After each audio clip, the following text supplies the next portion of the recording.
माता लक्ष्मी कहती है, घर की ये 5 चीजें कभी दूसरों को नहीं देनी चाहिए। आज हम आपको माँ लक्ष्मी की एक प्राचीन कथा सुनाने जा रहे हैं। इस कथा के माध्यम से आपको पता चल जाएगा कि एक स्त्री को अपने घर की कौन सी चीजें दूसरों को नहीं देनी चाहिए। जो भी स्त्री यह चीजें दूसरों को दे देती है, माँ लक्ष्मी उसके घर को छोड़कर चली जाती है। इसीलिए दोस्तों, आप इस कथा को पूरा जरूर सुने, क्योंकि आधा अधूरा ज्ञान घातक होता है। जो भी इस कथा को पूरा सुनता है, माँ लक्ष्मी उसकी झोली खुशियों से भर देती है।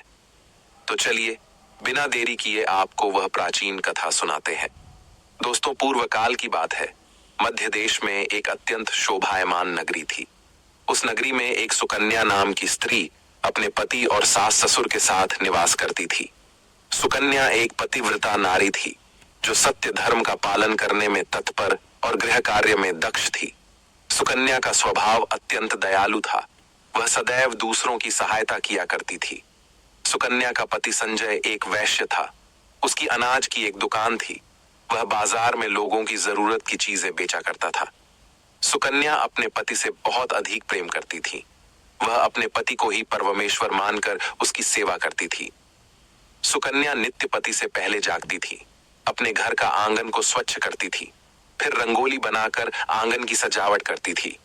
उसके बाद वह अपने घर को स्वच्छ करती, फिर स्नान आदि कार्य संपन्न करके वह तुलसी को जल देती थी और देवी देवताओं का पूजन करती थी। इस प्रकार से वह रोज अपने नित्य कर्म करती थी। सुकन्या ने कभी किसी का अनादर नहीं किया। वह सभी के साथ मधुर वाणी में बातें करती थी।